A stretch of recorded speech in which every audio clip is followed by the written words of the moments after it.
June 15, 1983. Redwood National Park, Northern California. A pristine wilderness known for its towering ancient trees and secluded hiking trails.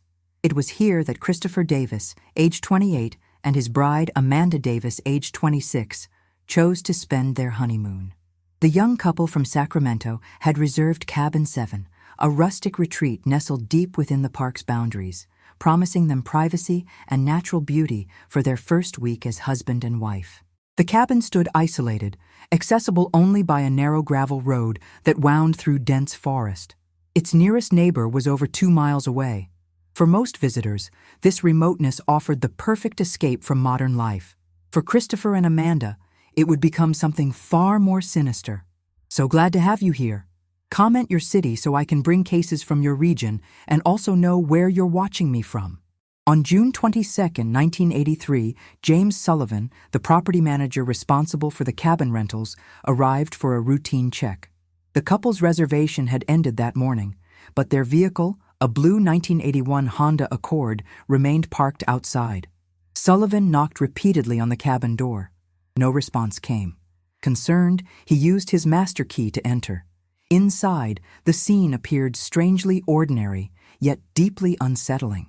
Suitcases lay open on the bedroom floor, clothing neatly folded inside. Toiletries lined the bathroom counter. A half-finished crossword puzzle sat on the kitchen table beside 2 coffee mugs, the liquid inside long since cold. Nothing suggested a hasty departure. Everything indicated the couple had simply vanished mid-stay. Sullivan immediately contacted the Humboldt County Sheriff's Department. Deputy Michael Torres arrived within the hour, accompanied by his partner. They documented the scene methodically. The cabin showed no signs of forced entry. No blood, no evidence of struggle. The couple's wallets, identification cards, and Amanda's purse remained inside. Christopher's camping equipment hung undisturbed on hooks near the door. Outside, investigators discovered something peculiar. Strange impressions marked the soft earth surrounding the cabin, patterns that didn't match standard footprints. The marks suggested something heavy had been dragged, though the direction and destination remained unclear. A small area near the tree line showed signs of recent disturbance, freshly turned soil that seemed out of place in the otherwise undisturbed forest floor. The investigation team expanded their search throughout the following days. Search and rescue volunteers combed the surrounding wilderness. Bloodhounds tracked scents that led nowhere, stopping abruptly at the main road as if the couple had simply disappeared into thin air. Local authorities interviewed neighboring cabin occupants, hikers who had been in the area, and park employees. Most had noticed nothing unusual. However, one detail emerged during the systematic search of the cabin. While examining the stone fireplace, an investigator noticed fragments of burned material among the ashes. Carefully sifting through the debris, they recovered a partially destroyed Polaroid photograph. Though heavily damaged by fire, portions of the image remained visible. It showed Christopher and Amanda standing together outside their cabin, smiling broadly. But something in the photograph's background captured investigators' attention. Behind the happy couple, barely visible among the shadows of the surrounding trees, a third figure appeared to be present. The image quality and fire damage made identification impossible, but the presence was undeniable. Someone had been watching them. Someone had been close enough to appear in their photograph, and someone had apparently tried to destroy the evidence. The discovery transformed the case from a potential accident or voluntary disappearance into something far more disturbing. Yet as investigators worked to enhance the damaged photograph, they realized this image raised more questions than it answered. Who was the figure in the shadows? Had Christopher and Amanda known they were being observed? And most troubling of all, what had happened in the hours after this photograph was taken that led to their complete disappearance? The burned photograph suggested that whatever occurred at Cabin 7 that June, someone had desperately wanted to erase all traces of the truth, but they had failed to destroy everything.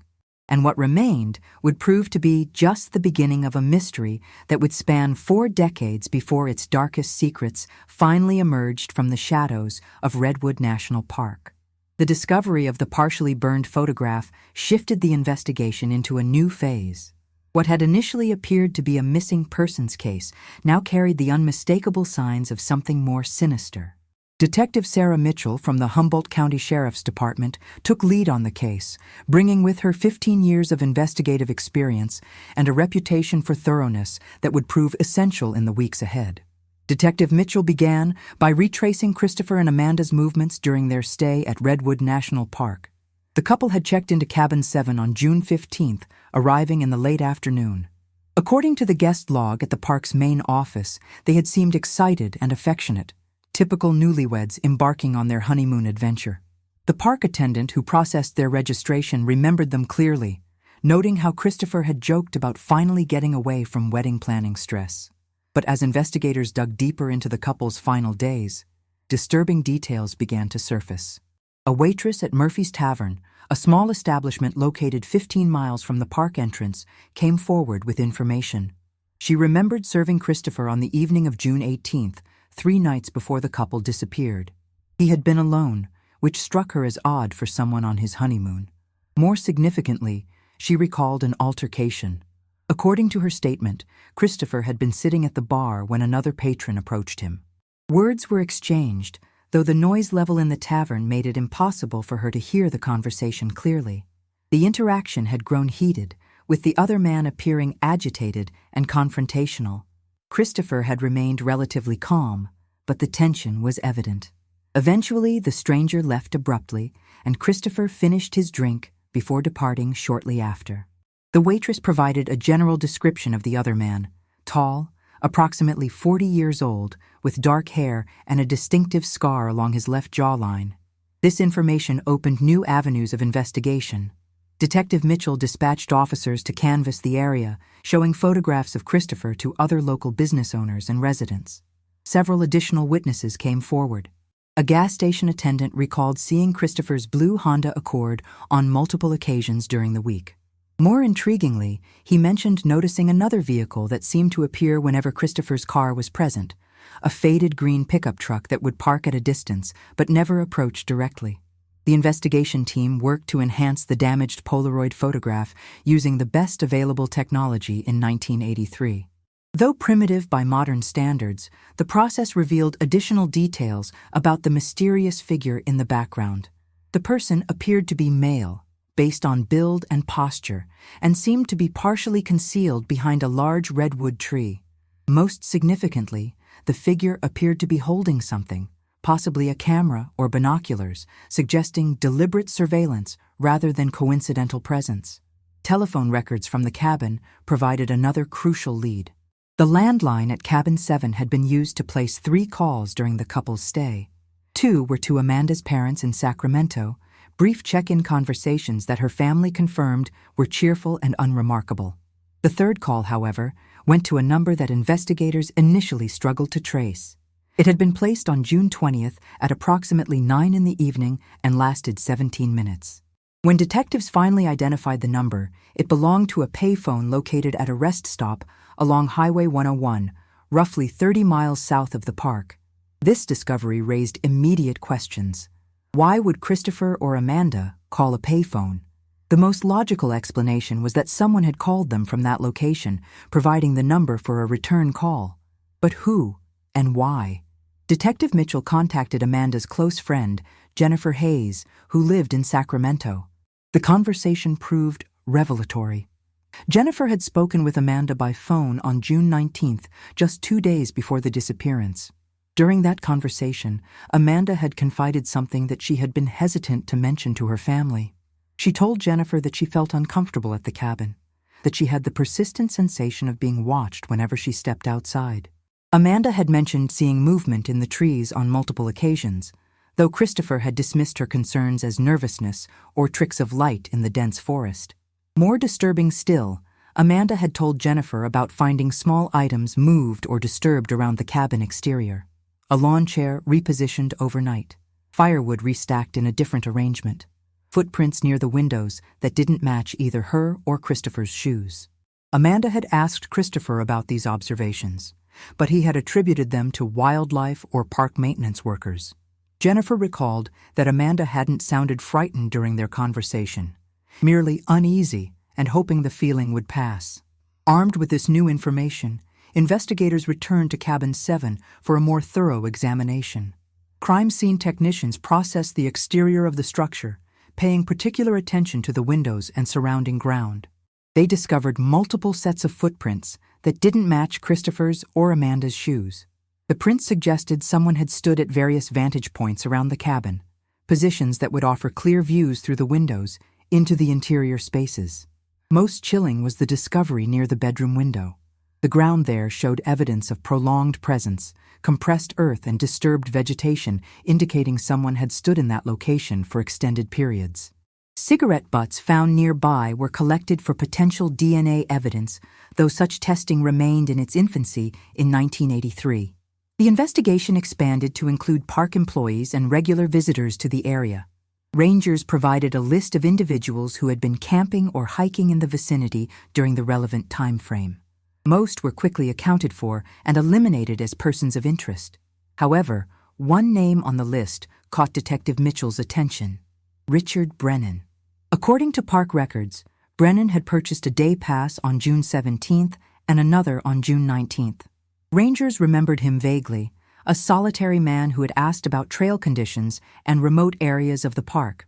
When investigators attempted to locate Brennan for questioning, they discovered he had provided an address that didn't exist and a phone number that was disconnected. Further investigation into Richard Brennan revealed something deeply troubling. Employment records showed that Christopher Davis had worked for Cascade Construction Company 3 years earlier, in 1980. The company had contracted to build new facilities within Redwood National Park, a project that had brought Christopher to this exact area. During that time, Richard Brennan had served as the construction site supervisor. According to former co-workers interviewed by investigators, tensions had existed between Christopher and Brennan.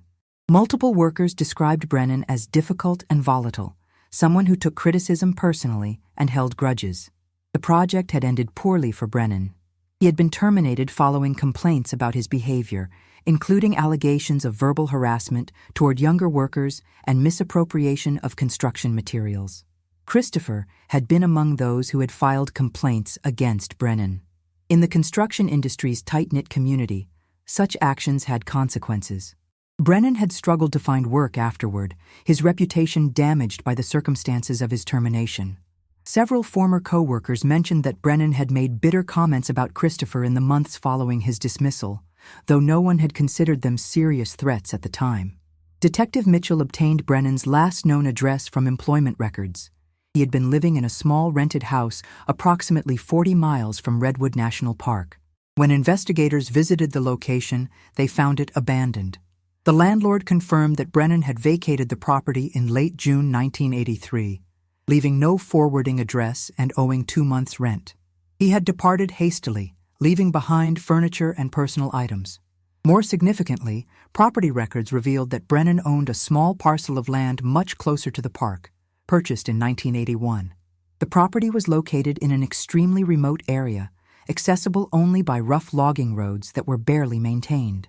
Tax records showed the land had been used for a hunting cabin, though no structure was officially registered with the county. As investigators compiled this information, the pattern became impossible to ignore. Richard Brennan had motives stemming from his termination and Christopher's role in it. He had opportunity, being present in the park during the relevant time frame. He had demonstrated suspicious behavior, providing false information and disappearing immediately after the couple's vanishing. And most damning, he possessed remote property that could serve as a location to conceal evidence or commit acts he wished to keep hidden. Detective Mitchell assembled her team to plan the next phase of the investigation. They would need to locate Brennan's property and conduct a thorough search. They would need to track Brennan's movements after he abandoned his rental house. And they would need to prepare for the possibility that what they discovered might finally explain what happened to Christopher and Amanda Davis during their honeymoon in June 1983. But as the team prepared to move forward, none of them could anticipate that the truth would remain hidden for another 4 decades, buried beneath layers of earth and deception in the shadowed forests of Northern California, waiting for an unexpected discovery that would finally bring the darkness into light. July 1983. The investigation into the disappearance of Christopher and Amanda Davis intensified as Detective Sarah Mitchell's team prepared to examine Richard Brennan's remote property. Located deep in the mountainous terrain east of Redwood National Park, the land sat at the end of a deteriorating logging road that hadn't seen regular maintenance in years. The isolation of the location immediately raised concerns among investigators about what they might discover there. Before conducting the search, Detective Mitchell worked to build a more complete profile of Richard Brennan. County records showed he had purchased the 5-acre parcel in March 1981 for a modest sum, listing his intention as recreational hunting use. No building permits had ever been filed, though neighbors in the sparse area reported occasionally seeing smoke rising from the property during winter months, suggesting some form of structure existed there. Brennan's background check revealed a troubling pattern. Born in 1943 in rural Oregon, he had moved frequently throughout his adult life, never staying in one location for more than a few years. His employment history showed a series of construction and manual labor jobs, most ending after relatively short periods. Former employers, when contacted, described him as competent but difficult, someone who struggled with authority and interpreted ordinary workplace interactions as personal slights. More concerning were 2 incidents from Brennan's past that had resulted in police contact. In 1976, while living in Mendocino County, he had been questioned regarding the disappearance of camping equipment from a state park where he had been working as a maintenance contractor. Though never charged, park officials had terminated his contract following the investigation. In 1979, a restraining order had been filed against him by a former co-worker's wife who claimed Brennan had been following her and appearing uninvited at her home. The order had expired after 1 year without renewal. These discoveries painted a picture of an individual with boundary issues and a propensity for grievance. The connection to Christopher Davis through their shared work history at Cascade Construction Company provided a clear motive. Multiple former co-workers confirmed that Brennan had blamed Christopher specifically for his termination, viewing the younger man's complaints as a betrayal that had destroyed his career prospects. Detective Mitchell also learned something that added another dimension to the case. In the months following his termination from Cascade Construction, Brennan had made inquiries about Christopher's personal life. 2 former co-workers recalled Brennan asking questions about where Christopher lived, whether he was married, and what his plans were.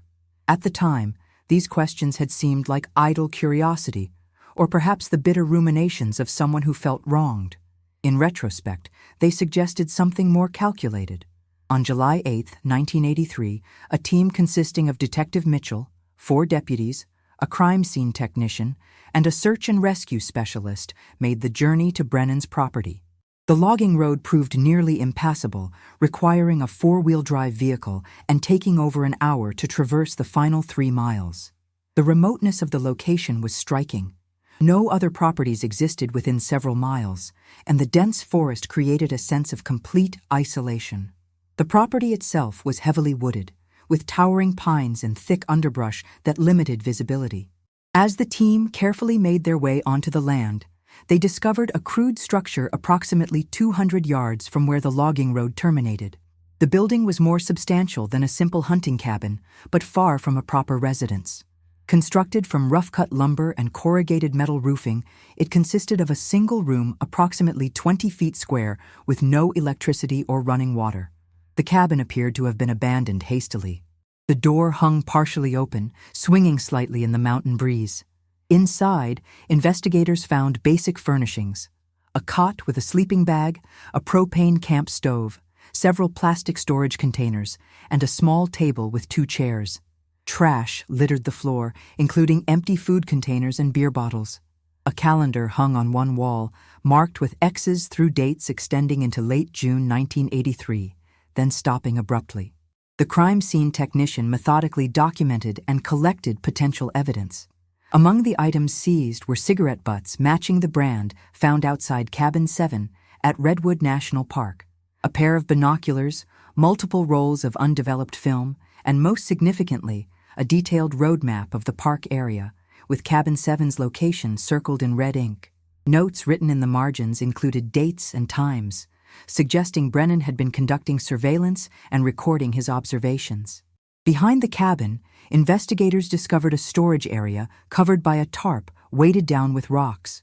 Underneath, they found tools including shovels, a pickaxe, and heavy-duty rope. While these items could serve legitimate purposes on rural property, their presence in conjunction with the other evidence painted a disturbing picture of preparation and intent. The search team expanded their examination to the surrounding property. The dense vegetation and rocky terrain made progress slow and difficult. Search and rescue specialists used systematic grid patterns to cover the area, looking for any signs of disturbance or burial.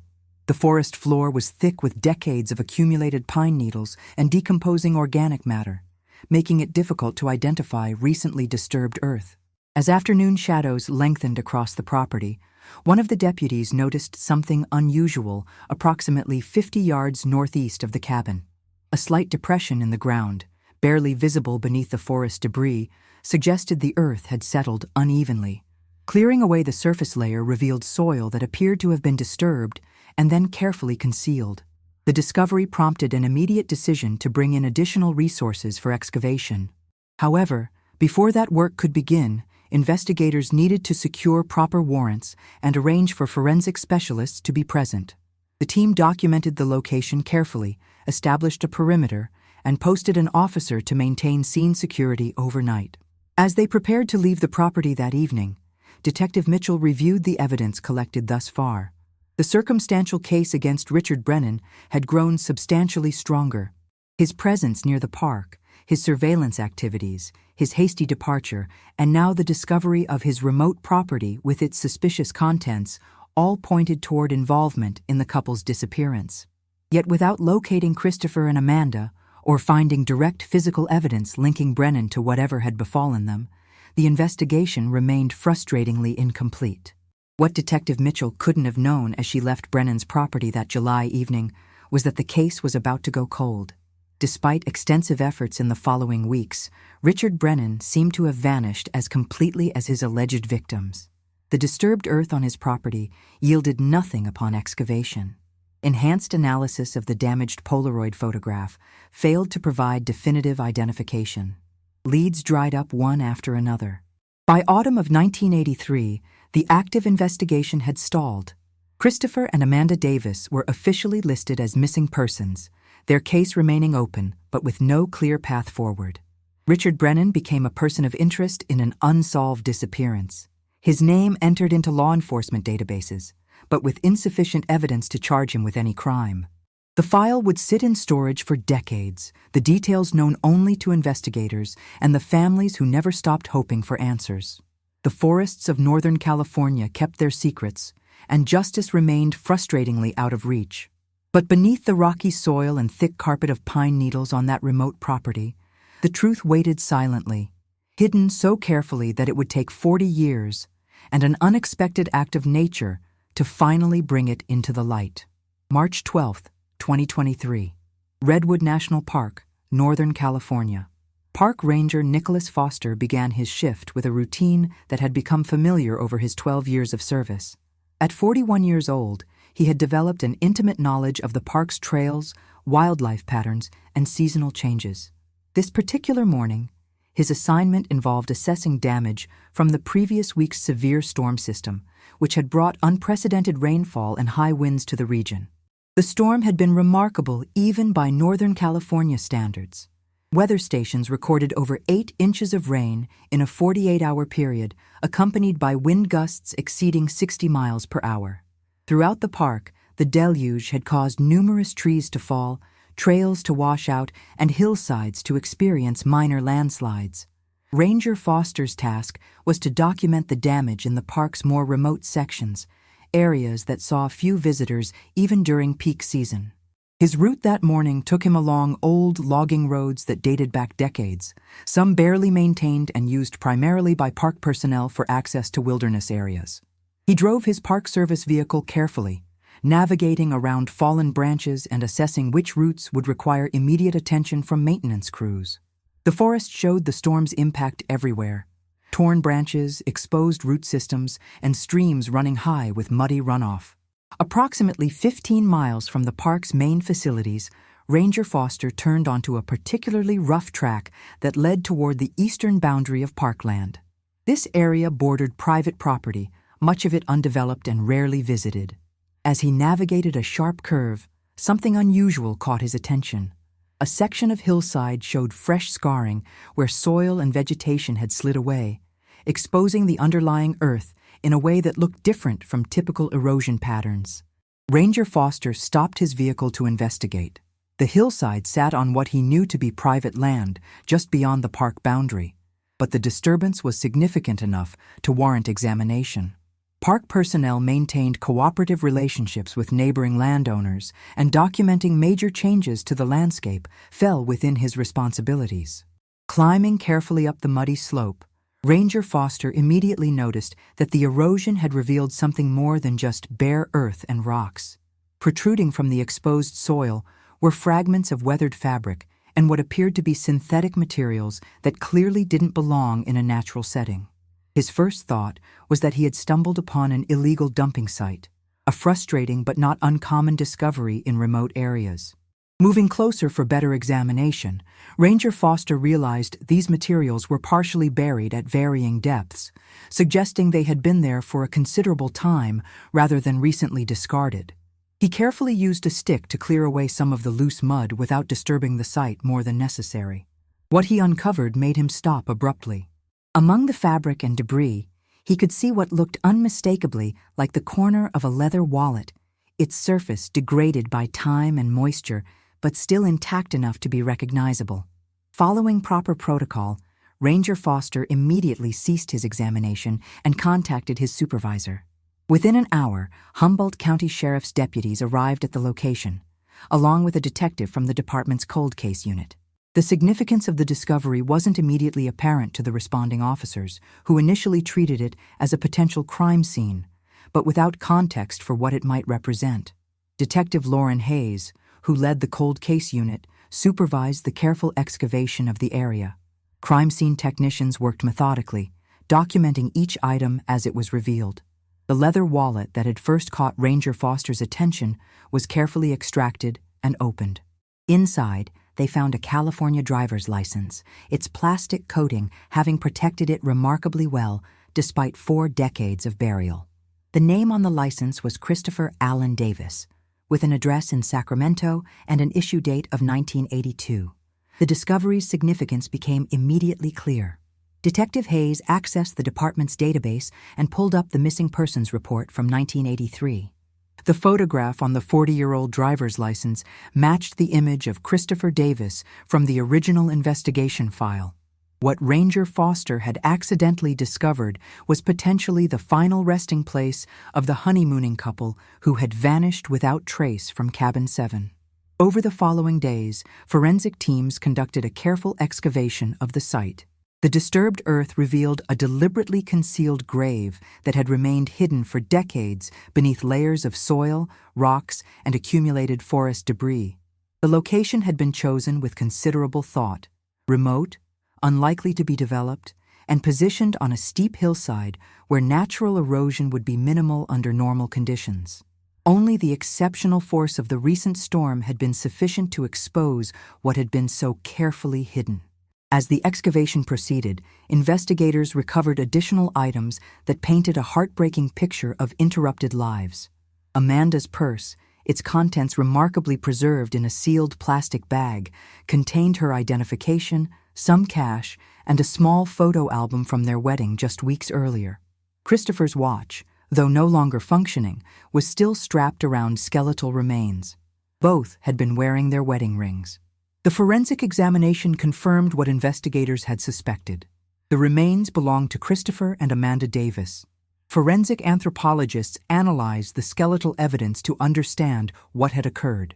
The findings suggested the couple had been deceased since approximately the time of their disappearance in June 1983. While the passage of 4 decades and the conditions of burial made determination of exact cause difficult, the evidence was sufficient to confirm this had been a case of homicide rather than accident or misadventure. Perhaps most significant was the discovery of a small notebook, sealed in a waterproof container and buried alongside the couple. The pages, though degraded, contained handwritten entries that appeared to be a journal or log. Forensic document analysts worked carefully to preserve and read the fragile pages. The handwriting didn't match Christopher's or Amanda's known samples. The entries detailed observations and plans, written in a terse, matter-of-fact style that made their content all the more chilling. The notebook entries referenced the couple by their first names, noted their arrival at Cabin 7, and recorded their daily activities with the detachment of someone conducting surveillance. Later entries outlined a plan for confrontation, with references to settling old debts and teaching lessons about respect and consequences.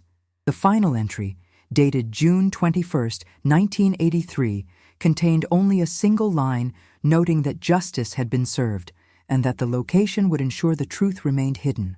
While the notebook wasn't signed and contained no direct identification of its author, the content aligned perfectly with the original investigation's theory about Richard Brennan's involvement. References in the entries to construction work and betrayal matched the known history between Brennan and Christopher. The notebook appeared to be Brennan's own record of his actions, perhaps kept as a form of justification or validation, then buried with his victims in a location he believed would never be discovered. Detective Hayes coordinated with the original case files, now stored in the department's archives.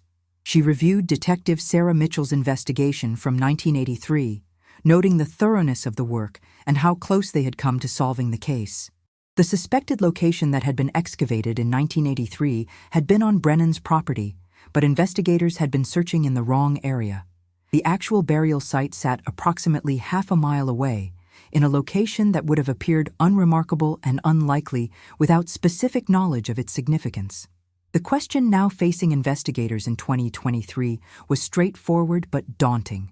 Could they locate Richard Brennan? After 40 years, he would be 80 years old if still alive. Databases that hadn't existed in 1983 now offered tools for tracking individuals across decades. Social Security records, property transactions, vehicle registrations, and countless other digital footprints created trails that could potentially lead to someone who had successfully hidden for 4 decades. Detective Hayes assembled a team specifically focused on this task. They began by establishing Brennan's last confirmed location and date, his abandoned rental property in June 1983. From there, they worked to identify any records or transactions that might indicate where he had gone. The search would require patience, expertise, and a degree of luck. But for the first time in 40 years, investigators had concrete evidence of what had happened to Christopher and Amanda Davis.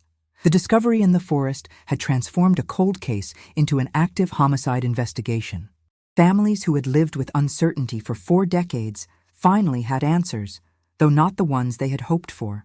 Christopher's elderly mother and Amanda's sister, now in her 60s, learned that their loved ones would finally come home, even if only for proper burial. And somewhere, an 80-year-old man who had believed his secrets were safely buried with his victims was about to discover that time and nature had conspired to reveal the truth he had worked so hard to conceal. April 2023. Humboldt County Sheriff's Department, Eureka, California. Detective Lauren Hayes and her cold case team worked systematically to piece together the final hours of Christopher and Amanda Davis, while simultaneously tracking the decades-long trail of Richard Brennan.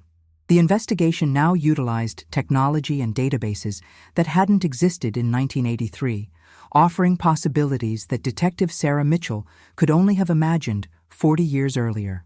The forensic analysis of the burial site provided crucial information about the sequence of events in June 1983. Soil analysis indicated the grave had been dug within days of the couple's disappearance, with layers of sediment and organic material confirming the timeline. The positioning of the remains and recovered items suggested they had been placed in the grave with deliberation rather than haste, indicating the perpetrator had felt secure in the location's remoteness and had taken time to ensure proper concealment. The recovered notebook became central to reconstructing Brennan's actions and mindset. Document preservation specialists had carefully treated the fragile pages, making them readable while preventing further deterioration. The entries began approximately 2 weeks before Christopher and Amanda's arrival at Cabin 7, indicating Brennan had been planning his actions for a considerable period. Early entries in the notebook revealed Brennan had learned about Christopher's honeymoon plans through a chance encounter. In May 1983, he had been working a temporary construction job in Sacramento when he happened to see Christopher and Amanda at a restaurant, clearly celebrating some occasion. Brennan had observed them from a distance, the old resentment apparently rekindling as he watched the younger man, who he blamed for his career downfall, enjoying success and happiness. According to the notebook entries, Brennan had followed the couple when they left the restaurant, discovering where Christopher lived. Over the following weeks, he had conducted sporadic surveillance, learning their routines and eventually discovering their wedding plans and honeymoon destination. The notes detailed his acquisition of a park map, his reconnaissance of Cabin 7's location, and his preparation of supplies he would need. The handwriting analysis confirmed what investigators suspected. The notebook's author was indeed Richard Brennan. Samples from his employment records and the signatures on his property documents matched the writing style and specific letter formations found throughout the journal. This documentation would prove invaluable in building a prosecution case, as it represented Brennan's own account of premeditation and intent. Further entries described Brennan's surveillance activities during the couple's honeymoon week. He had documented their daily movements, noting when they went hiking, when they remained at the cabin, and when Christopher made his solo trip to Murphy's Tavern. That confrontation at the bar, witnessed by the waitress in 1983, had been deliberately engineered by Brennan. He had approached Christopher to test whether the younger man recognized him after 3 years, discovering that Christopher remembered him well and reacted with obvious discomfort. The notebook indicated Brennan had originally intended to confront Christopher alone, perhaps hoping to separate him from Amanda during a hiking excursion. However, his plans had shifted when he realized the couple rarely ventured far from Cabin 7 together. The entries showed growing frustration with his inability to find the right opportunity, combined with escalating anger as he watched the happy couple through the cabin windows. On June 20th, 1983, Brennan had apparently decided on a different approach. The notebook entry for that date referenced making contact by telephone, explaining the mysterious call to the payphone that investigators had documented 40 years earlier. Brennan had lured the couple to meet him at his remote property under false pretenses, though the exact pretext he used wasn't specified in his notes. What occurred at Brennan's property wasn't described in graphic detail in the notebook, but the entries made clear that Christopher and Amanda had been overpowered shortly after their arrival. Brennan's references to justice and settling debts suggested he had confronted Christopher about the past before the situation escalated beyond the point of return. The notebook indicated Brennan had acted alone, without accomplices, making the crimes even more remarkable given the logistical challenges involved. The burial location choice showed careful planning. The remote hillside sat far enough from Brennan's cabin that it wouldn't be discovered during any casual inspection of his property, yet was accessible enough that he could transport what needed to be hidden. The steep terrain and dense vegetation made it unlikely anyone would randomly traverse the area. Under normal circumstances, the grave would likely have remained concealed indefinitely. With this reconstruction complete, Detective Hayes focused her team's full attention on locating Richard Brennan in the present day. Investigators began by searching Social Security Administration records. They discovered that Brennan had applied for a new Social Security card in August 1983, claiming his original had been lost. He had used his real name but provided an address in Oregon, beginning a trail that investigators could follow. Property records showed Brennan had sold his California land in 1984 through a lawyer, never returning to the state personally. The buyer had been unaware of the property's dark history. Tax records indicated Brennan had worked various jobs in Oregon through the late 1980s, always staying mobile and never putting down permanent roots. His employment history showed the same pattern as before: short-term positions, frequent moves, and eventual conflicts with employers or coworkers. In 1991, Brennan had purchased a small house in rural Oregon under his own name, the first time he had owned property since leaving California. This suggested a growing confidence that he had successfully evaded investigation. Records showed he had lived there until 2003, when he sold the property and once again disappeared from documented records. The trail went cold for several years after 2003, with no tax returns filed, no property transactions, and no employment records under Richard Brennan's name. Investigators expanded their search to include similar names and variations. They also checked records for deaths matching Brennan's description and age, wondering if their suspect had died and escaped earthly justice. The breakthrough came from an unexpected source. A detective working the case had been reviewing old traffic citations, looking for any minor legal encounters that might have been overlooked. In 2005, a Richard Brenner, with a slightly different spelling, had received a speeding ticket in Southern Oregon. The birth date on the citation matched Brennan's exactly, off by just 1 day in the same year, clearly an intentional minor alteration. This discovery opened new avenues of investigation. Searching under the modified name revealed a pattern. Richard Brenner had been living quietly in a small town called Ashland, Oregon, for the past 18 years. He had worked part-time at a hardware store until retiring in 2018. He owned a modest mobile home in a senior living community. He had maintained a low profile, avoided trouble with law enforcement beyond that single speeding ticket, and apparently blended into his community as an unremarkable elderly man. Property records showed the mobile home remained in his name, with current utility bills and property taxes paid regularly. Surveillance confirmed that an elderly man matching Brennan's age and general description still resided at the address. After 40 years of freedom, Richard Brennan was about to face the consequences of what he had done on that June day in 1983. Detective Hayes coordinated with Oregon State Police and the Jackson County Sheriff's Department to plan Brennan's arrest. Given his age and the time elapsed, they expected no resistance, but protocols required careful planning nonetheless. The arrest would need to be conducted properly to ensure no technical errors that might jeopardize prosecution. On April 28, 2023, law enforcement officers converged on the mobile home park in Ashland, Oregon. The arrest operation was scheduled for early morning to minimize public attention and potential complications. As officers took positions around the residence, Detective Hayes reflected on the journey that had brought them to this moment. A chance discovery by a park ranger, 40 years of secrets buried in a remote forest, and the painstaking investigative work that had finally tracked a killer who thought he had escaped justice forever. April 28, 2023, Ashland, Oregon.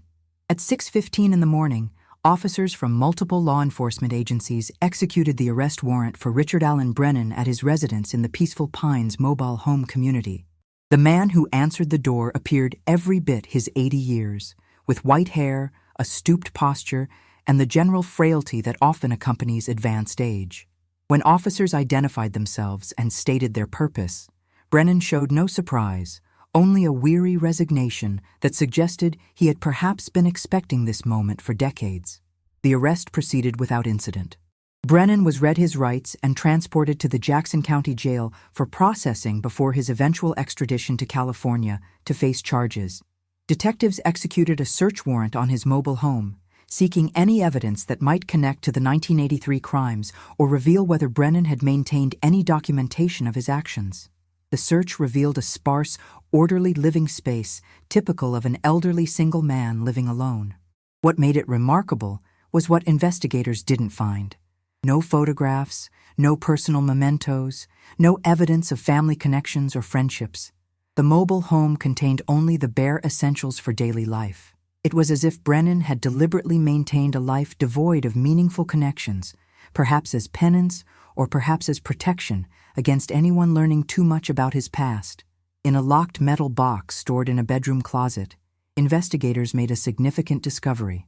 Inside were newspaper clippings from 1983 covering the disappearance of Christopher and Amanda Davis. Brennan had apparently followed the news coverage of the case, keeping articles that detailed the search efforts and the investigation's eventual cold status. The collection provided clear evidence that Brennan had maintained awareness of the case over the decades, monitoring from afar to ensure his crimes remained undiscovered. Also in the box was a single photograph, faded with age. It showed Brennan as a younger man, standing at a construction site with several co-workers. One of those co-workers was unmistakably Christopher Davis. Someone had drawn a red X over Christopher's face. The photograph, likely taken sometime in 1980, represented tangible evidence of the connection between suspect and victim, the workplace relationship that had eventually led to such terrible consequences. Following his arrest, Brennan was transported back to California to face formal charges. The extradition process moved swiftly, with Brennan offering no resistance or legal challenges. His appointed defense attorney advised him of his rights, But Brennan showed little interest in mounting a vigorous defense. The evidence against him was overwhelming. The notebook in his handwriting, the burial location on his former property, the forensic evidence from the grave site, and the meticulous documentation from both the original 1983 investigation and the current case. In June 2023, exactly 40 years after Christopher and Amanda Davis had disappeared, Richard Brennan's preliminary hearing took place in Humboldt County Superior Court. The prosecution presented a comprehensive case built on both historical evidence preserved from the original investigation and the new discoveries following Ranger Nicholas Foster's accidental find. The hearing attracted significant media attention, with the 4-decade gap between crime and justice making it a compelling human interest story beyond its legal significance. Forensic experts testified about the burial site evidence and the analysis of the recovered remains. Document specialists explained the notebook and its significance as a confession of planning and intent. Detective Lauren Hayes walked the court through the investigation that had connected a 40-year-old cold case to an elderly man living under a slightly modified name in Oregon. Former co-workers from Cascade Construction Company, now themselves in their 70s, testified about the workplace conflicts and Brennan's bitter response to his termination. Perhaps most powerfully, Amanda's sister testified about 4 decades of uncertainty, of never being able to properly mourn because of always wondering whether her sister might somehow still be alive. Christopher's niece, who had been an infant when her uncle disappeared, spoke about growing up with a family tragedy that had never found resolution. Their statements reminded everyone present that beyond the legal proceedings and investigative details, real lives had been shattered by Brennan's actions. Throughout the proceedings, Brennan sat silently at the defense table, showing little emotion beyond occasional signs of fatigue. He declined to testify on his own behalf. His attorney, recognizing the impossibility of disputing the evidence, focused instead on his client's age and health, factors that would become relevant during sentencing discussions. In August 2023, rather than proceed to trial, Richard Brennan accepted a plea agreement. He entered guilty pleas to 2 counts of first-degree murder in exchange for the prosecution agreeing not to pursue additional charges. The agreement acknowledged the reality that taking an 80-year-old man through a lengthy trial served little purpose when the evidence was so conclusive, and the defendant offered no meaningful defense. The sentencing hearing took place in September 2023. Judge Margaret Chen heard arguments from both prosecution and defense regarding appropriate sentencing. The prosecution argued for the maximum sentence allowable under law, emphasizing the premeditated nature of the crimes, the betrayal of trust involved in luring the victims to a remote location, and the 40 years of pain inflicted on the families who had been denied closure. The defense acknowledged the severity of the crimes, but noted Brennan's advanced age, his lack of criminal history beyond these offenses, and the practical reality that any substantial prison sentence would effectively be a life sentence given his age and declining health. The defense attorney suggested that justice could be served while also showing mercy to an elderly man facing his final years. Judge Chen took several days to consider her decision before announcing the sentence. She noted that while Brennan's age was a factor to consider, it could not override the calculated nature of his crimes or the immense suffering they had caused. She referenced the notebook entries showing premeditation and planning, the deliberate concealment of the victim's remains, and Brennan's decision to evade justice for 40 years rather than accepting responsibility for his actions. Richard Allen Brennan was sentenced to 2 consecutive terms of life imprisonment without the possibility of parole. Judge Chen acknowledged that, given his age, the practical difference between consecutive and concurrent sentences was minimal, but she felt the consecutive terms properly reflected that 2 lives had been taken and 2 families had been devastated. Brennan showed no reaction as the sentence was read. In October 2023, Brennan was transferred to the California Medical Facility in Vacaville, a prison equipped to handle elderly and infirm inmates requiring specialized care. He was processed into the system as inmate number 2847392, beginning what would likely be the final chapter of his life in state custody. For the families of Christopher and Amanda Davis, the legal conclusion brought a mixture of relief and continued sorrow. The uncertainty that had plagued them for 4 decades finally ended, but the answers they received confirmed their worst fears. In November 2023, a memorial service was held in Sacramento, allowing friends and family to finally properly mourn and say goodbye. Christopher and Amanda were laid to rest together in a cemetery overlooking the Sierra Nevada foothills, far from the dark forest where they had been hidden for so long. Ranger Nicholas Foster received a commendation from the National Park Service for his role in solving the cold case. He continued his work at Redwood National Park, though he admitted the forest looked different to him now, knowing what secrets it had kept for so many years. Detective Lauren Hayes and her cold case team were recognized for their investigative work, demonstrating how modern techniques and persistent dedication could bring resolution to even the oldest unsolved cases. The case generated discussions within law enforcement communities about the importance of maintaining cold case investigations and the value of preserving evidence even when cases appear unsolvable. The meticulous work of Detective Sarah Mitchell in 1983, carefully documenting evidence and building a case file even without sufficient proof to prosecute, had proven essential to achieving justice 40 years later. As 2024 began, Richard Brennan remained incarcerated, an elderly man spending his final days in confinement for crimes committed when he was middle-aged. The forests of Northern California continued their eternal cycle of growth and decay, indifferent to human dramas played out beneath their canopy. And in Sacramento, family members of Christopher and Amanda Davis worked to establish a scholarship fund in their memory, hoping to create something positive from tragedy and ensure the young couple was remembered for their lives rather than their deaths. The case of the vanished honeymooners had finally closed, 40 years after it began. Justice, though delayed, had eventually found its way through the darkness of time and the shadows of the redwood forest, proving that some truths, no matter how carefully buried, will ultimately come to light.